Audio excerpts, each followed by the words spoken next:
Hello everyone, I hope you all are doing well. अब हम शुरू करने वाले हैं क्लास 10th का एक chapter and that is biology का पहला चैप्टर जो है जिसको आप बोलते हो लाइफ प्रोसेस।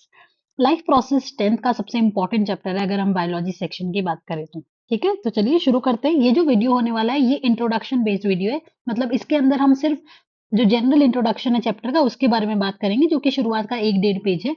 और उसके बाद में अगले वीडियो में हम हमारा चैप्टर फुल फ्लेजेड शुरू करेंगे। ठीक है, चलिए तो शुरू करते हैं। अब इस फर्स्ट पैराग्राफ के अंदर क्या बातें दे रखी है, इन्होंने बोल रखा है कि अगर आपको बोले कि कौन अलाइव है और कौन अलाइव नहीं है, तो आप उनके बीच में डिफरेंसेस कैसे बताओगे। जैसे उन्होंने बोला एक कुत्ता भाग रहा है, एक काऊ जो है वो कड को चू कर रही है, ठीक है, एक बंदा शाउटिंग कर रहा है जोर से, ठीक है, ये सब लिविंग ऑर्गेनिजम्स है। करेक्ट ना? क्यों? क्योंकि हमको कोई ना कोई तरीके की हरकत दिख रही है, इसीलिए हमने बोला कि यार वो कोई हरकतें कर रहे हैं, that mean they are living. Correct? फिर उन्होंने बोला कि ये तो आपने बता दिया कि ये लिविंग ऑर्गेनिज्म है। ठीक है, मान लो अब काऊ और जो डॉग है वो सो रहे, ठीक है, या जो बंदा है वो भी सो रहा है, चिल्ला नहीं रहा है, ठीक है, तो क्या आप उसको लिविंग बोलोगे? ऑफ कोर्स हम उनको लिविंग बोलेंगे। वो कोई हरकत नहीं कर रहे, शांति से बैठे हैं, इसका मतलब ये नहीं कि वो डेड है। ठीक है, क्योंकि शायद वो जब शांति से सो रहे होंगे वो ब्रीद कर रहे होंगे। करेक्ट ना? तो जब वो ब्रीद कर रहे हैं that means they are living. तो इसका मतलब कोई बंदा रनिंग कर रहा हो, कोई चूइंग कर रहा है, कोई शाउटिंग कर रहा है या कोई ब्रीदिंग कर रहा है, दैट मीन्स वो लिविंग है। करेक्ट ना? ये उन्होंने कुछ एक्टिविटीज बताई। उसके बाद में हम बात करते हैं प्लांट्स की। अगर हम प्लांट्स की बात करें, हमको कैसे पता चलेगा कि प्लांट्स अलाइव है? ठीक है, क्योंकि जैसे प्लांट जो है चलते भी नहीं है, प्लांट बोलते भी नहीं है, तो कैसे पता चलेगा? प्लांट जो है वो समय के साथ में ग्रो करते हैं। ठीक है, और जब वो ग्रो करते हैं वो कोई ना कोई तरीके का मूवमेंट दिखाते हैं। अब हो सकता है ये जो मूवमेंट है ये ग्रोथ रिलेटेड हो या फिर ग्रोथ रिलेटेड नहीं भी हो, मतलब plant can show different type of movements. And ये जो मूवमेंट्स होते हैं ये ग्रोथ से रिलेटेड भी हो सकते हैं और ग्रोथ से नॉन रिलेटेड या अनरिलेटेड भी हो सकते हैं। ठीक है, तो इसका मतलब ग्रोथ हमको एक कैरेक्टरिस्टिक मिल गया। अगर हम बात करें कि प्लांट ग्रो कर रहा है या नहीं ग्रो कर रहा है, ये आपको नहीं दिखेगा, लेकिन फिर भी वो लिविंग है। कुछ में एनिमल्स ऐसे हैं जो ब्रीथ करते हैं लेकिन आपको पता नहीं चलेगा कि वो ब्रीथ कर रहे हैं, मतलब आपको उनका मूवमेंट विजिबली दिखेगा ही नहीं। ठीक है, तो जरूरी नहीं है कि एक बंदे का मूवमेंट विजिबल हो तभी आप उसको लिविंग बोलोगे। हो सकता है उसके अंदर मूवमेंट हो रहा हो और आपको पता भी नहीं है, ठीक है, फिर भी वो लिविंग है। तो कहने का मतलब यही है कि मूवमेंट बंदे का आपको दिखे ये बिल्कुल जरूरी नहीं है। तो इस पूरे पैराग्राफ में उन्होंने कुछ ऐसी एक्टिविटीज बताई कि यार इनमें से अगर कुछ भी हो रहा है तो शायद बंदा लिविंग है। जैसे अगर रनिंग हो रही हो, चूइंग हो रही हो, शाउटिंग हो रही हो, ब्रीदिंग हो रही हो या ग्रोथ हो रही हो, चाहे ग्रोथ मूवमेंट हो रहा हो, अगर मूवमेंट भी ग्रोथ रिलेटेड है या नहीं है कोई फर्क नहीं पड़ेगा। ठीक है, चलो तो फिर कैसे पता लगाएंगे हम कि कोई ऑर्गेनिज्म लिविंग है या नॉन लिविंग है? आप ना दो तरीके की प्रॉपर्टीज पढ़ते हो। एक होता है डिफाइनिंग प्रॉपर्टी और दूसरा होता है बेटा जी फंडामेंटल प्रॉपर्टी।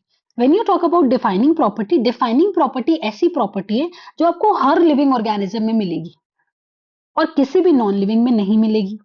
और मैंने जो आपको ये दोनों बातें बोली इसका कोई एक्सेप्शन नहीं है।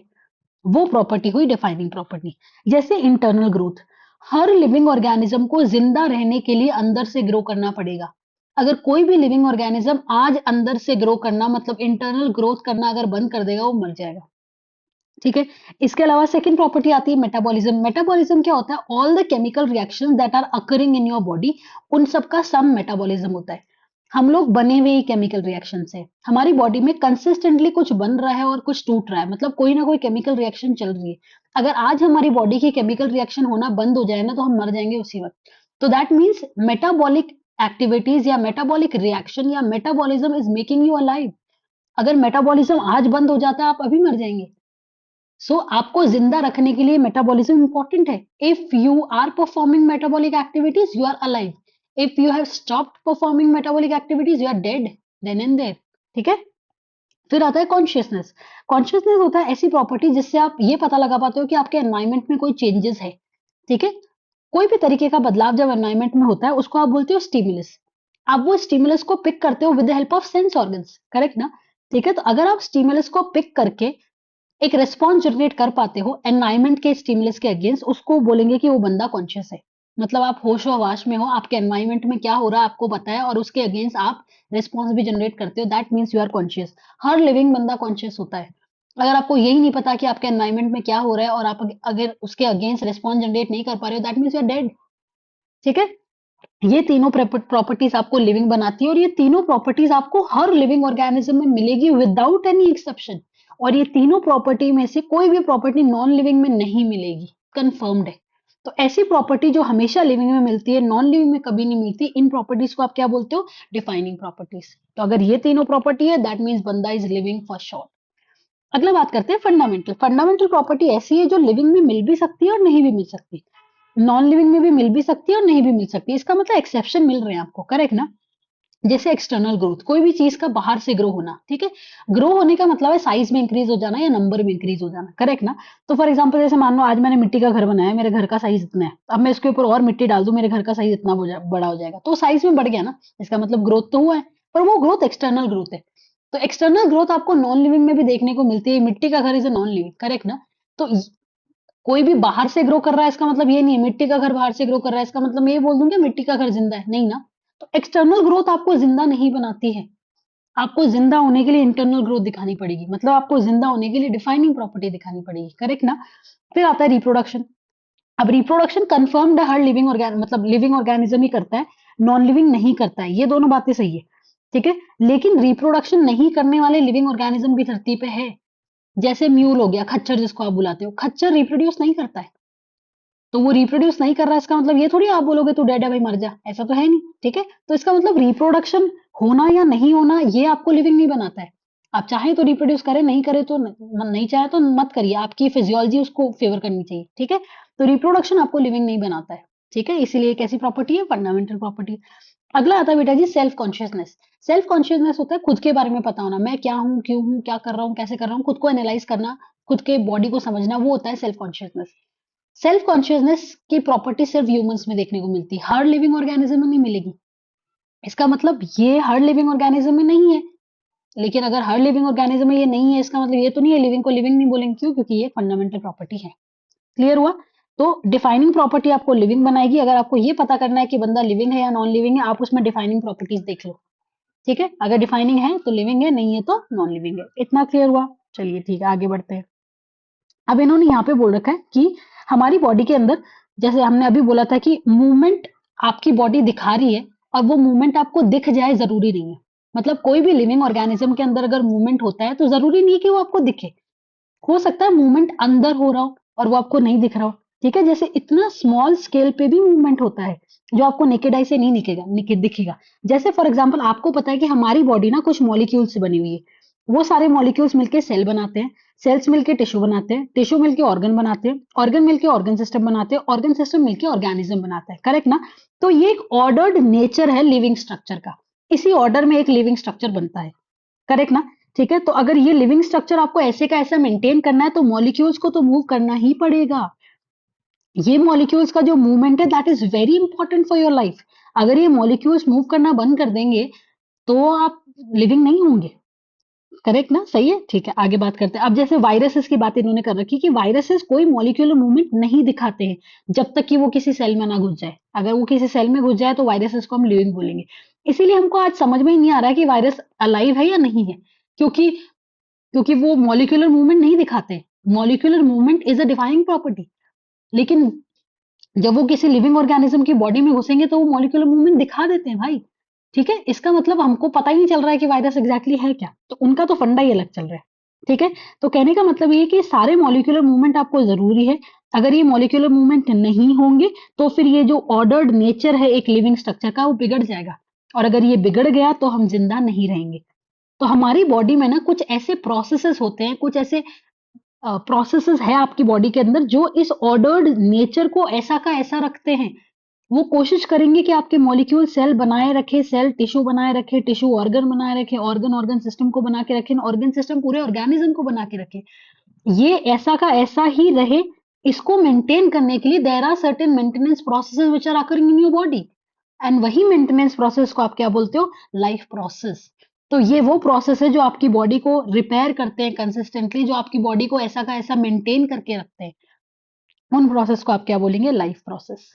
तो लाइफ प्रोसेस वो प्रोसेस है जो आपकी बॉडी को मेंटेन करते हैं, ये आपकी लाइफ को सस्टेन करवाने के लिए इंपॉर्टेंट है, ठीक है? अगर आपकी बॉडी में कोई डैमेज और अगर ब्रेकडाउन ना हो, उसको प्रिवेंट करने के लिए ये प्रोसेस जरूरी है, और हर प्रोसेस में आपको एनर्जी की रिक्वायरमेंट पड़ेगी। इतना क्लियर हुआ? चलिए डन। तो हमारा फर्स्ट पैराग्राफ कंप्लीट हो गया। अब आता है यहाँ पे व्हाट आर लाइफ प्रोसेसेस, जो हमने अभी बात करी है कि एक ऑर्गेनिज्म की बॉडी जो है उसका मेंटेनेंस चलते रहना चाहिए। और उसके मेंटेनेंस के लिए कुछ प्रोसेसेस होते हैं, उन प्रोसेसेस को आप क्या बोलते हो? Life process. और ये मेंटेनेंस प्रोसेस हमेशा चलते रहते हैं। आप जाग रहे हैं, आप सो रहे हैं, आप घूम रहे हैं, नाच रहे हैं, दौड़ रहे हैं, कुछ भी कर रहे हो, ये मेंटेनेंस प्रोसेसेस हमेशा होते रहेंगे। ठीक है? अब हमें पता है कि ये जो मेंटेनेंस प्रोसेसेस है, ये हमारी बॉडी में कोई डैमेज को या कोई ब्रेकडाउन को प्रिवेंट करते हैं। अब एक कोई प्रोसेस अगर आपकी बॉडी में हो रहा है, कहीं पे आप कोई चीज़ों को मेंटेन करके रख रहे हैं, इसका मतलब एनर्जी तो चाहिए। अब ये एनर्जी कहाँ से आती है? ये हमारी बॉडी के अंदर नहीं होती, हमें आउटसाइड सोर्स से लेनी पड़ती है। ठीक है? तो एक ऐसा प्रोसेस है बेटा जो एनर्जी को बाहर से अंदर बॉडी के अंदर डालता है। वो प्रोसेस क्या है? न्यूट्रिशन। न्यूट्रिशन के प्रोसेस में आप खाना बॉडी के अंदर लेते हो। खाना is what? The source of energy. और फिर उस खाने को हम तोड़ते हैं और फर्दर जब उसका ब्रेक डाउन होगा तो हम एनर्जी निकाल लेंगे उससे। करेक्ट? अब यहाँ पे एक बात देखिए कि पूरी जो धरती की जो लाइफ है वो कुछ मॉलिक्यूल्स पे बेस्ड है, जिनको आप कार्बन बेस्ड मॉलिक्यूल्स बोलते हो, जिनको हम बायो मॉलिक्यूल्स बोलते हैं। ठीक है? और यही कार्बन बेस्ड मॉलिक्यूल्स सबके लिए एनर्जी सोर्स का काम करते हैं। हो सकता है इन कार्बन मॉलिक्यूल्स की कॉम्प्लेक्सिटी अलग हो, और कोई जितना ज्यादा कॉम्प्लेक्स खाएगा, जितना सिंपल खाएगा, वो उसका नेचर ऑफ या मोड ऑफ न्यूट्रिशन हो जाएगा। ठीक है? तो there can be different mode of nutrition also, जैसे ऑटोट्रॉफिक, हेटेरोट्रॉफिक आल्सो। वो किस पे डिपेंड करता है कि आपका जो फूड सोर्स है या जो आपका कार्बन सोर्स है, वो उसकी कॉम्प्लेक्सिटी कितनी है। करेक्ट? ठीक है। अब आपने क्या किया? आपने बाहर से सोर्स ऑफ एनर्जी ले लिया, आपने फूड ले लिया। अब वो जो फूड है वो भी वेरी करता है। हो सकता है सब लोग अलग अलग तरीके का खाना खा रहे हैं, क्योंकि एनवायरमेंट किसी के बस में नहीं है। जैसा एनवायरमेंटल कंडीशन आपको दिखाएगी, आपको उसी तरीके का खाना खाना पड़ेगा। ठीक है? फॉर एग्जाम्पल मान लो कल को जाके तुम्हारे पास में नॉन वेज नहीं हो, तो आपको वेजिटेरियन ही डाइट लेनी पड़ेगी। करेक्ट ना? तो जैसी एनवायरमेंटल बिहेवियर होगा वैसा ही तरीके का आप खाना खाएंगे। You can not control the environment. Correct? ठीक है। अब आपने जो भी खाना खाया है उस खाने को हम तोड़ते हैं। तोड़ने के बाद में फाइनल उसका सबसे छोटा कन्वर्जन करने के बाद में हम उसको एक यूनिफॉर्म सोर्स ऑफ एनर्जी बनाएंगे उससे। और वो यूनिफॉर्म सोर्स ऑफ एनर्जी फिर हम सारे सेल्स को सप्लाई करेंगे so that they can work out. ठीक है? जैसे अल्टीमेटली खाने को तोड़ने के बाद में हम energy currency of the cell बनाते हैं, दैट इज योर एटीपी। ठीक है? और वही एटीपी एक यूनिफॉर्म सोर्स ऑफ एनर्जी की तरह बिहेव करती है सारे सेल्स के लिए। करेक्ट? ठीक है। अब यही एटीपी हम सारे सेल्स को दे देंगे, cells are going to utilise the ATP and it is further going to grow. Right? ठीक, आगे बात करते हैं। अब हमारी बॉडी के अंदर कुछ केमिकल रिएक्शंस कंसिस्टेंटली हो रही है। ठीक है? और वो chemical reaction oxidising reducing reaction होती है, जिनको आप रेडॉक्स रिएक्शन भी बोलते हो। मोस्ट कॉमन रिएक्शन यही है हमारी बॉडी के अंदर। ठीक है? अब हमारी बॉडी क्या करती है? बाहर से ऑक्सीजन भी लेती है। हमने खाना तो लिया, खाने के साथ में हम ऑक्सीजन भी लेते हैं। और वो जो ऑक्सीजन है उसको यूज करके हम खाने को फर्दर तोड़ते हैं। और जब ऑक्सीजन को यूज करके खाने को फर्दर तोड़ेंगे, उसके बाद में हम एनर्जी का एक सोर्स बनाएंगे, that is your ATP. So basically जो एटीपी बनाने का प्रोसेस है उसको रेस्पिरेशन बोला जाता है। रेस्पिरेशन इज अ प्रोसेस जिसके अंदर आप ऑक्सीजन के प्रेजेंस में खाने को तोड़ते हैं और एटीपी बनाते हैं। ठीक है? रेस्पिरेशन भी अलग अलग तरीके के होते हैं। ये जो रेस्पिरेशन मैंने आपको बताया, मैंने बोला इसमें आप ऑक्सीजन की प्रेजेंस में खाने को तोड़ रहे हो, दैट इज एरोबिक रेस्पिरेशन, जो कि हम परफॉर्म करते हैं। ऐसे भी तरीके के रेस्पिरेशन होते हैं बेटा जी जिसमें ऑक्सीजन यूटिलाइज होता ही नहीं है, वो हम बाद में बात करेंगे। ठीक है? ओके। अब आगे बात करते हैं। अब अलग अलग तरीके के ऑर्गेनिज्म है धरती पे, जैसे there are certain single cell organism जिनको आप यूनिसेल्युलर ऑर्गेनिज्म बोलते हो, और कुछ ऐसे ऑर्गेनिज्म है जिनको आप मल्टी सेल्युलर ऑर्गेनिज्म भी बोलते हो। यूनिसेल्युलर के अंदर एक सेल होता है जैसे अमीबा। मल्टी सेल्युलर के अंदर बहुत सारे सेल होंगे, जैसे ह्यूमंस हो गया, एनिमल्स हो गया। अब यूनिसेल्युलर में ना कोई स्पेसिफिक ऑर्गन नहीं है। जैसे हमारे पास में डाइजेस्टिव सिस्टम है खाने के लिए, रेस्पिरेटरी सिस्टम है, एक्सक्रीटरी सिस्टम है, circulatory system, we have different system for different functions. Correct? वैसे यूनिसेल्युलर ऑर्गेनिज्म के पास में अलग अलग ऑर्गन्स या सिस्टम नहीं है। ठीक है? उनके पास में जो उनका जनरल बॉडी सरफेस है वही एनवायरमेंट के डायरेक्ट कांटेक्ट में होता है, उसी से डिफ्यूजन का प्रोसेस हो जाता है, और डिफ्यूजन से ही उनका सारा काम धाम हो जाता है। अब आती है हमारी बात मल्टी सेलुलर ऑर्गेनिज्म की। हमारे तो सारे सेल्स एनवायरमेंट के कांटेक्ट में है ही नहीं। और आपको पता है कि डिफ्यूजन का प्रोसेस होने के लिए all the cells should be in direct contact with the environment. तो हम तो डिफ्यूजन से काम पूरा कर ही नहीं सकते। यही रीजन है कि why diffusion can not meet the requirement in a multi cellular organism, क्योंकि डिफ्यूजन के लिए the cell should be in direct contact with the environment, और यहाँ पे तो नहीं है ऐसा।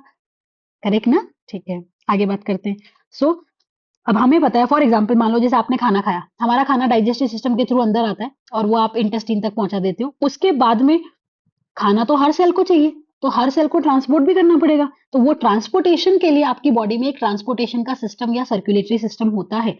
ठीक है? तो आपको फूड को या आपको ऑक्सीजन को एक जगह से दूसरी जगह पे ट्रांसपोर्ट करना पड़ेगा, और उसके लिए your body require a transportation का process.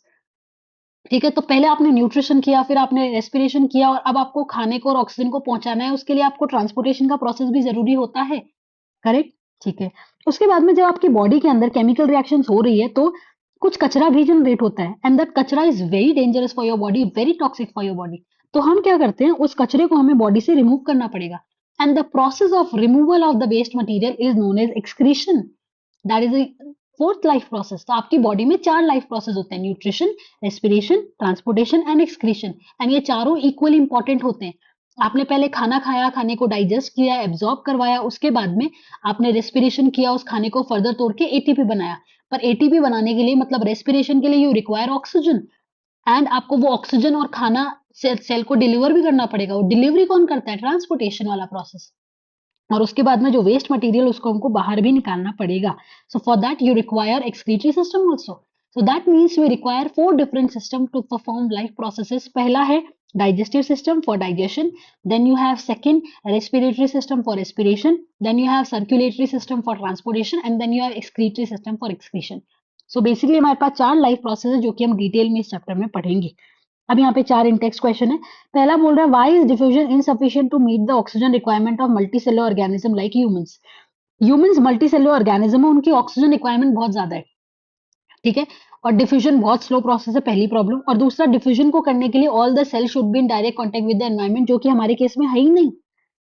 Second question, what criteria do we use to decide whether something is alive. आप डिफाइनिंग प्रॉपर्टीज देख लो, अगर उसमें डिफाइनिंग प्रॉपर्टीज है तो इसका मतलब वो अलाइव है, और नहीं है तो मतलब अलाइव नहीं है। जैसे metabolism, molecular movement, internal growth, consciousness, ये सारी प्रॉपर्टीज, या आप लाइफ प्रोसेस भी लिख सकते हो। फिर आता है what are outside raw material use by an organism. हम न्यूट्रिएंट्स, फूड लेते हैं, ऑक्सीजन लेते हैं। फिर what process would you consider essential for maintaining life. Life processes जैसे nutrition, respiration, transportation and excretion. Okay, so ये हमारे इस चैप्टर का इंट्रोडक्शन वाला पार्ट कंप्लीट हो गया है। अब अगले वीडियो के अंदर मैं आपको ऑटोट्रॉफिक न्यूट्रिशन पढ़ाऊंगी, उससे अगले में फिर हम हेटरोट्रॉफिक करेंगे। ठीक है, that's it for this video. Thank you, have a good day.